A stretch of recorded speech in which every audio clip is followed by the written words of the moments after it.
Ilan sa mga bagong motorsiklo ngayon ay naglalaman na ng mga modern specs and features na kadalasan ay nakikita na sa mga mumurahing presyo lang. Yung tipong makakuha ka ng super ganda ng motor na sobrang dami na ng katangian at nilalaman sa mura nitong presyo lang. Gaya na lamang nitong mga motorsiklo na tatalakay natin na tatalunin daw ang Honda, Yamaha at Suzuki brand sa mga katangian na dinadala ng mga ito. Yan ang alamin natin kasama ng kabuang mga presyo nito. Pero bago yun, syempre, kung bago ka pa lamang po dito sa akin channel, baka naman kaibigan po malik subscribe button pati ng notification bell para naman ma-update lagi sa mga video na gagawin ko pa. Alright, simulan na natin to!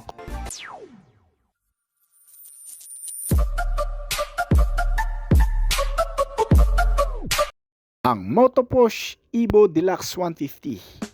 Isa sa mga nagbebenta ng murang motorsiklo sa Pilipinas ang Motoposh, isang kumpanya o merkado ng mga motorsiklo sa bansa na nagre-rebadge ng mga motorsiklo mula sa iba't ibang bansa sa Asia at upang kilalanin sa panibagong brand nito na Motoposh. Mura at maganda ang quality. Yan ang ipinagmamalaki ng mga motorsiklo nagmumula dito, gaya ng isang bagong scooter na tatalakayin natin ngayon, ang Evo Deluxe 150cc. Hindi lang mura at may kalidad ang modelong ito ay naglalaman din ng kapanapanabik na mga katangian mula sa loob at labas. Mga bagong teknolohiya kasama ang mainit-init pang makina na kayang pantayan ng ilang mga brand competitor sa makinis na pormahan at eleganteng datingan. Mukhang mamahaling tingnan at may kakayahan. Ang isang simpleng machine na to ay iyong magugustuhan. Itong Evo Deluxe 150 ay kamukhang kamukha ng Yamaha NMAX kung titingnan. Ang postura at estilo at kabuwang detalye na pagkakadisenyo dito ay halos walang pinagkaiba. Meron itong animoy Yamaha NMAX na appearance mula sa malapad na front face design na may mga naka-LED type na mga ilaw at isang malapad na windshield protector at may tuturing maxi scooter na nga sa dami ng mga comfortability features ng isang ito. Sa ganda ng side step board at lapad ng upuan na sinamahan ng camel back seats ay sisiguraduhin komportable ang bawat biyahe mo dito. At bukod pa riyan, makikita rin ang isang pamilyar na side profile nito, lalo na sa malayuan. Pero masusukat pa rin daw yan sa katangian na dinadala nito na maxi scooter type category. Ito ay pinapagana ng makina ng 150cc cubic centimeter displacement capacity, naka single cylinder, 4-stroke single overhead cam at 2 valves na sinamahan ng automatic transmission type na gumagawa ng maximum output na 10 horsepower at 7,500 revolution per minute at maximum torque na 9.1 Nm sa kada 6,500 revolution per minute. Meron itong bilis na umaabot ng 105 to 110 km per hour at fuel tank capacity na 8 liters. Kumukonsumo ng matipid na umaabot ng 40 km per liter. Gaya ng NMAX, ito ay binahagian din ng mga modernong gamit kasama ang naka-fully LED type na mga ilaw nito mula sa pamilyar na disenyo ng headlamp, mga turn signal light indicator pati na ang kakaibang ilaw nito sa likuran. At pati na rin ang suspensions na pinapanatili ang komportable sa bawat biyahe sa pang-araw-araw, sapagkat ginamitan ito ng front telescopic fork at rear dual shock with coil spring. Sinamahan pa ng malalagkit na klase ng gulong na pareho pang naka-tubeless tires at may kabuang sukat na 14-inch. Pinabalutan nito ang mga naka-disc type na klase ng braking system na parehong naka-ventilated sa harap at likod. Kaya naman ang simpleng pagpiga ng brake lever sa oras ng mga pagpipreno ay magbibigay sa iyo ng kapanatagan sa araw-araw na paggamit nito. Meron itong motor na electric push starting at sinamahan pa ng kick starting sa optional. Nilagyan ng USB port charging system at camel back seat para sa comfort riding. Meron itong digital instrument meter panel gauge na mas magandang readout ng rider at mga impormasyon dito ay siguradong kumpleto na. At may mechanical with shutter lock key na rin, kaya medyo secured sa mga magtatangka dito. At may kasama na itong safety features na magnetic speed sensor na kumokontrol sa bilis at nagpapanatili ng magandang stability during braking emergency. Ang modelong ito, bagamat may downside sa fuel system na naka-carburetor pa, ay matipid-tipid naman sa gasolina kaya okay na rin yan. May ground clearance size ito na 16 inch at seating height na 78 cm. Sa presyong abot kaya na nagkakahalaga lang ng 75,000 pesos ay hindi ka natalo dyan. Ang FKM Pyro 175. Mukhang alam mo na kagad kung ano ang kamukha ng modelong ito. Mala powerful design at napaka-sporty pa. Isa sa mga ino-offer ng FKM o Fecon Motor Philippines na nagmula sa Singaporean brand ngunit inassemble sa Pilipinas. Isa sa aim nitong motor na FKM Pyro 175 ay ang i-cater ang mga nagbabalak magmotorsiklo kesa sa mamasahe sa pang-araw-araw at makasabay sa mga Japanese brand sa mura nitong price tag na nagkakahalaga lang ng 80,000 pesos. Itong motor ay may kalakihan din mula sa panlabas na disenyo nito. Naglalaman ng ilan sa mga modernong katangian kasama ang pangkaligtasan at pangseguridad. Malakas na makina at may katipiran sa fuel. Pinapagana ito ng 175 cubic centimeter na naka-single cylinder, 4-stroke single overhead cam at 2 valves engine at naka-air-cooled type pa lamang ang cooling system. Bagay na mas mai-enjoy mo lamang sa mga short ride, pero ang fuel tank capacity nito ay naglalaman naman ng 8.2 liters ang full tank, ay mapapakinabangan mo naman sa mahahabang biyahe. Dahil sa kaya nitong kumonsumo rin ng 45 km per liter. Meron din itong kalakasan sa takbuhan sa pamamagitan ng isang CVT type transmission nito na kaya mag-produce ng maximum output na 8.3 kilowatts sa kada 8,000 revolution per minute at 11 Newton meter ng torque naman sa kada 6,000 revolution per minute. Ay ang nagagawang nitong bilis ay umaabot ng hanggang sa 105 to 110 km per hour. Lagyan din ng Pyro 175 ng matitibay na klase ng suspensions gaya ng conventional telescopic fork suspension sa front at dual shock with coil spring naman para sa rear shock absorber nito. Meron din itong malalagkit na klase ng mga gulong na parehong tubeless tires at may kasamang alloy wheel mags na may kabuwang sukat sa front na 100 by 80 R14 at rear tire size na 120 by 70 R14. Mapapanatag ka rin sa mga biglang preno lalo na sa emergency braking dahil sa pagkakaroon nito ng malaking brake disc sa harap at likod. May sukat na 240mm hydraulic disc type sa harap habang 220mm disc naman para sa likod na parehong naka 2-piston caliper brake na rin. Ang FKM Pyro ay masasabi pang millennial choice na rin dahil naglalaman din ng mga makabagong katangian gaya ng pagkakaroon nito ng all LED lighting system. Ang headlamp na may DRL signal at tail lamp nito ay mga naka-LED type na. Meron itong side stand switch na automatic na namamatay ang engine kapag ibinaba ang side stand nito kasama ang kill switch system, digital instrument panel meter na may colored background. Bagamat naka-manual kill lamang ang ignition system, meron naman itong shutter lock for security.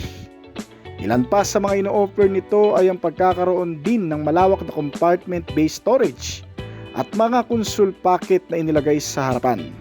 Nalagayan ng mga gamit.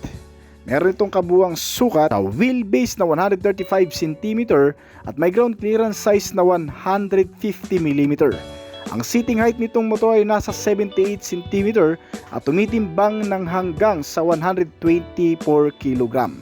Nagkakalaga sa bansa ng 80,000 pesos lamang. Euro Samurai 155. Isang Euro motorcycle sa madalas na tinatakbuhan ng marami na nagnanais magkaroon ng isang bagong motor sa murang halaga.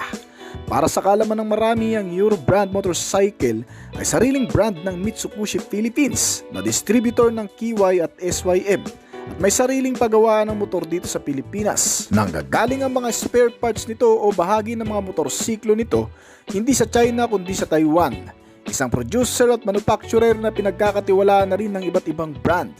Dahil ang kalidad nito kung ikukumpara sa Japanese brand ay halos walang pinagkaiba.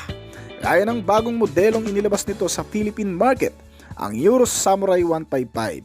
Isang makabagong motorsiklong magbibigay sa masa ng isang pag-asa na siguradong maaasahan, hindi lang sa pormahan na halatang may tinularan kundi pati sa modernong katangian sa murang halaga lang. Well, alam mo naman na siguro kung anong motor ang kamukha nito na Euro Samurai.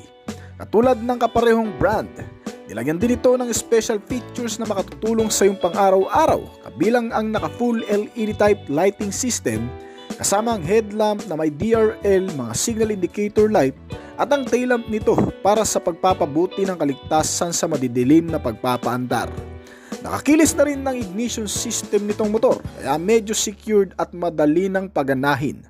Bukod pa dyan, meron din itong mga convenient features gaya ng bulsa sa harap, under-seat storage at retractable hook na pwedeng pagsabitan at paglagyan ng mga gamit. Kasama din ng USB port charging system nito na para naman sa pagcha-charge ng gadget. Meron din itong LED digital meter panel gauge na magbibigay ng maraming impormasyon tungkol sa pagmamaneho, gaya ng bilis, konsumo at iba pa. Bukod pa dyan, itong motor ay sinamahan din ng matitibay na suspensions gamit ang mga nakatelescopic fork system sa harap at isang single-sided shock absorber naman sa likuran na may kasamang coil spring. Meron din itong magandang safety features sa pamamagitan ng harap at likod na braking system na parehong naka-hydraulic single disc type. At may kasamang combination system sa likuran. Sinamahan din ito ng makakapal at makakapit na tires na maiging gamitin sa mga pagbabangking, malulubak at mababatong kalsada. May sukat ito sa harap na 100/80R14 at 120/70R40 naman sa likuran, na parehong naka-tubeless at alloy mags. Itong Euro Samurai ay pinapagana ng 150 cubic centimeter displacement capacity, naka single cylinder per stroke single overhead cam at naka liquid cooled ang cooling system. At ang fuel supply system naman ito ay ginamitan ng EFI o electronic fuel injected type, dahilan para maging matipid din ito sa gasolina.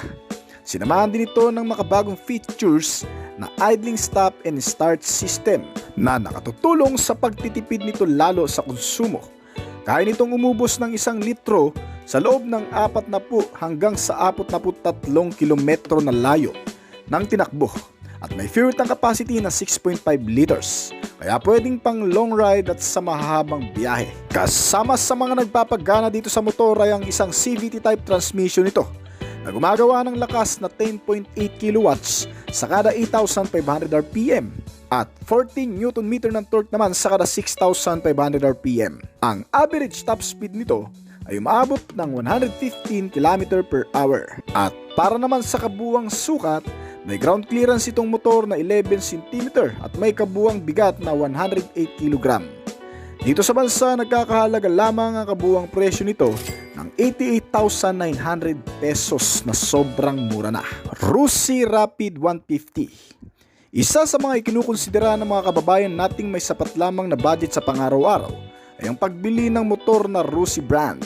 Isa sa mga brand na nag-o-offer ng mga motorsiklo na may mababang halaga lang, ngunit ipinagmamalaki na rin ang kalidad, tibay at tatag ng mga motorsiklong nanggagaling sa kanila. Gaya ng Rapid 150, para makasabay sa mga nauusong pormahan, ang Rusi ay naglabas ng mga motorsiklong may pagkakahawig sa mga hinahangaang brand, ngunit hindi ma-afford ng karamihan. Kaya naman sa paglabas nitong Rusi Rapid 150, hindi man nakuha ang buong nilalaman ay makakasabay na rin naman kahit sa pormahan. Meron itong makina na pinapagana ng 149.6 cubic centimeter na displacement capacity, naka single cylinder, 4-stroke single overhead cam, naka air-cooled type na cooling system at carburetor pa na fuel supply system. Ang transmission nito ay automatic na rin na nagbibigay ng sapat na lakas para pamahalaan ang bawat biyahe sa araw-araw.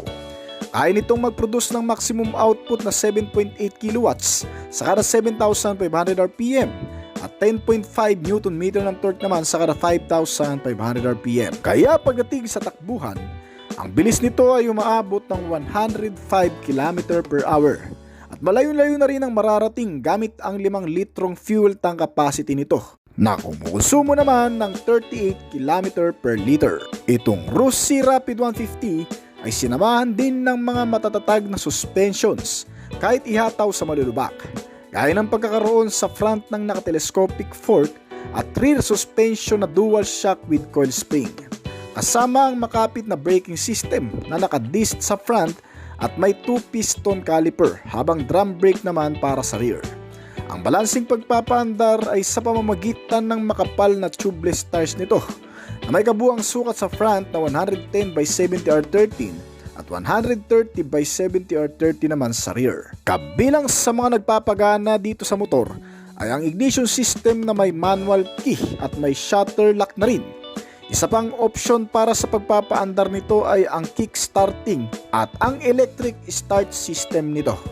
Meron ding mga ilaw na naka-bulb type pa ang headlamp at tail lamp, ngunit naka-LED type naman ang mga turn signal lamps. Kasama ang isang analog type instrument meter panel gauge na magbibigay na rin ng mga impormasyon na kinakailangan natin para maunawaan ng maigi ang milyahe, RPM at ang bilis nito. Itong Rapid 150 ay may seating height na 76 cm, may wheelbase size na 139 cm at may bigat na 109 kg. Nagkakahalaga ang kabuang presyo nito ng 65,000 pesos lamang. Euromotor Beaverman 150. Ang underbone na disenyo ng motor ay talagang kinabibiliban din ng marami, lalo na sa hindi mamatay-matay na espekulasyon na kapag underbone ng motor, bukod sa matipid ay mabilis ding tumakbo. Kaya naman kalimitan sa ating mga rider, ito ang best option motorcycle para sa pang-araw-araw na gamit. Kagaya na lamang ng isang motor na maihahambing mo rin sa ilang kilalang brand dito sa bansa, gaya ng Honda RS150 at Suzuki Raider 150. Ito ay hindi rin mapag-iwanan pagdating sa lakas ng makina, konsumo at iba pang mga bagay na meron nito. Ang Euromotor Beaverman 150, kagaya ng marami, ay ipinagmamalaki din ng motor ang napakagandang itsura nitong panglabas na napaka-sporty ng disenyo. Na meron nito, medyo inspired sa Suzuki Raider na may halong Honda RS150 nga. Makikita mo sa harapan ang napaka-sporty rin na headlamp nito, kasama ang ilang body graphic, fender at mga fairings nito. Nakabulb pa ang mga ilaw nito na kahit papano ay magbibigay na rin ng magandang visibility lalo na sa madidilim na kondisyon. At may digital instrument panel meter gauge para sa magandang readout ng rider tungkol sa mga impormasyon sa pagpapaandar dito. Kasama ang RPM, speedometer, fuel gauge at marami pa. Itong underbone na motor ay pinapaganan ng isang 149 cubic centimeter displacement capacity. Naka single cylinder 4-stroke single overhead cam, naka air-cooled na cooling system at naka carburetor pa na fuel supply system. Kasama ang manual na transmission nito na may 5-speed gear shifting at kayang gumawa ng 9 kilowatts sa kada 9,000 RPM at 10 Nm naman ng torque sa kada 7,500 RPM. Ang average na bilis nito ay umaabot ng 115 km/h. May katipiran din kahit papano sa average fuel consumption na 38 km/L.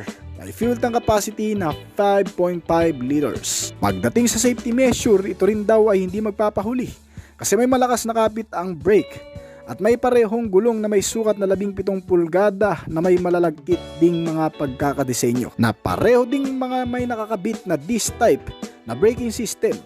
Naka-disc brake sa harap at likod na bahagi din. Ang typical na bigat nitong motor ay kinakaya ng mga suspensions nito sa harap at likod na kahit may daan mo sa malulubak at mababatong kalsada ay kayang-kayang laruin ng naka-front telescopic fork na suspensions nito at rear center monoshock absorber naman para sa rear suspension. Kaya ang bounce nito ay maaasahan na rin. May seating height itong motor na 764mm at 190mm naman na ground clearance size.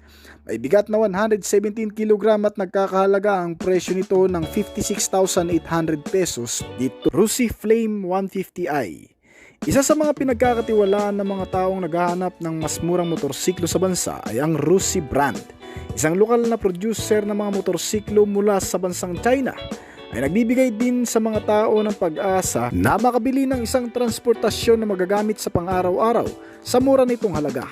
Kagaya na lamang ng isang underbone ng Rusi na tinatawag na Flame 150i. Isang bagong motorsiklo na naman na siguradong iyong kagigiliwan, hindi lamang sa nakakabilib na pormahan kundi sa mga nilalaman nito na siguradong iyong magugustuhan. Well, kung pag-uusapan kasi ang katangian nitong motorsiklo, hindi hamak na may pagka-moderno na rin. Mula sa external appearance ay hindi mo maikukumpara sa marami ang kakaibang disenyo nito. Meron itong mga halogen type na headlamp at tail lamp at mga naka-LED type naman na mga turn signal lamps.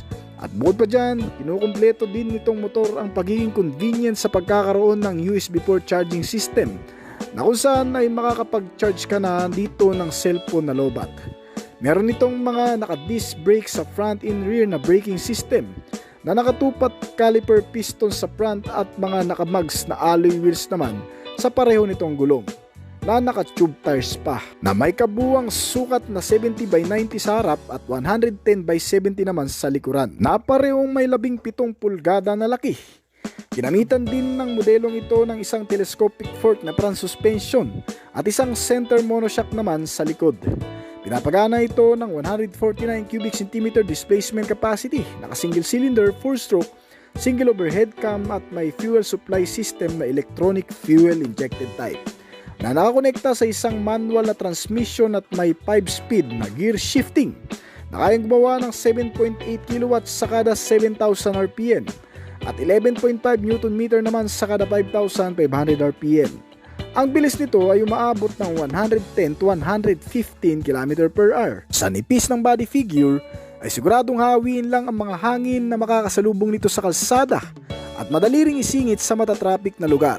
Bukod pa dyan ay nilagyan din itong motor ng naka-digital na instrument meter panel gauge. Nagbibigay ng maraming impormasyon lalo na sa pagmamaneho. Ang Russi Flame 150 ay merong ding 5.5 liter na fuel tank capacity at may katipiran din. Ayon nitong kumonsumo ng 40 km/L sa city ride hanggang sa 45 km naman sa highway. Ang nagpapagana sa motor na ito ay ang optional na kickstarting at electric push start system para sa madaling pagpapaandar.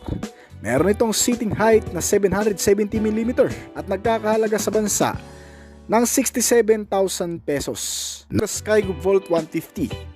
Isang bagong maxi scooter type na inilabas ng brand para sa kanilang premium scooter 150cc na may modernong katangian, hindi lang sa panlabas kundi sa panloob na bahagi nito. At para mas malinaw pa ay aalamin na rin natin kung ano ang pagkakaiba nito sa Yamaha X-Max.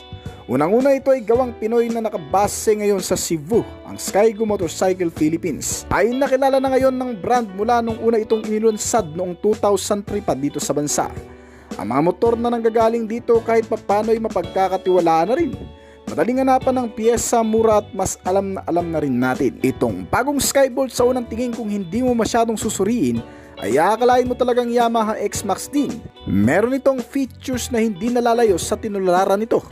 Kaya ng magagandang klase ng mga ilaw nito na ang 3-point LED headlamp kasama ang turn signal lamps at ang tail lamp ay mga full LED type na rin.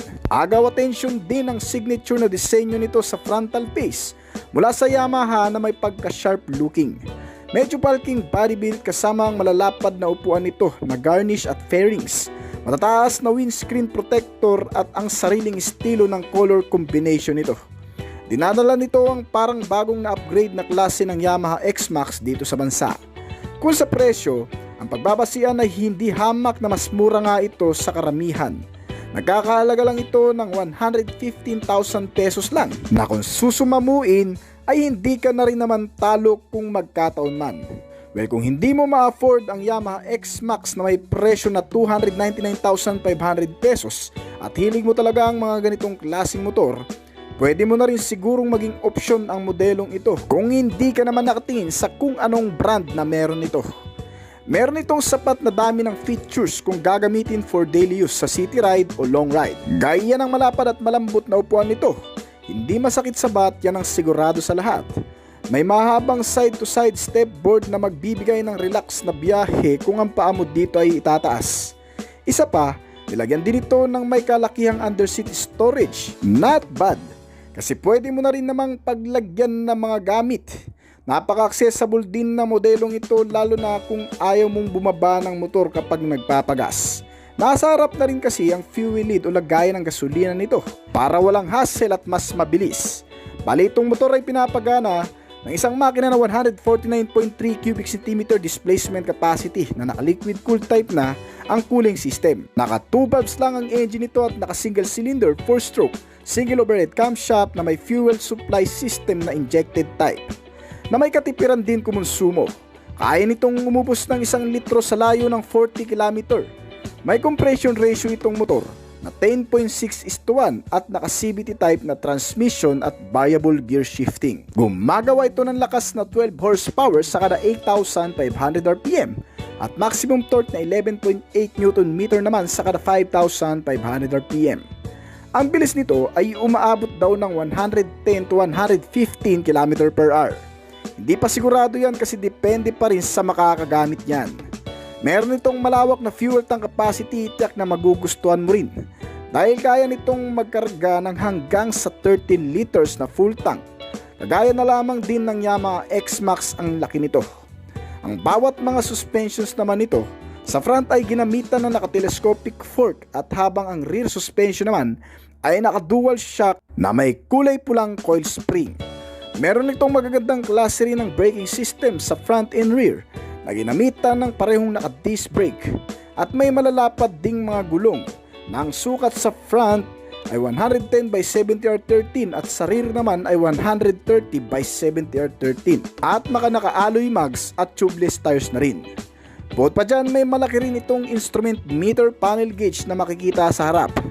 Naka-digital na klase at mukhang mas madaling intindihin. Para sa kabuuang sukat, ito ay may seating height din na 760mm na mas mababa talaga pero may kalapadan.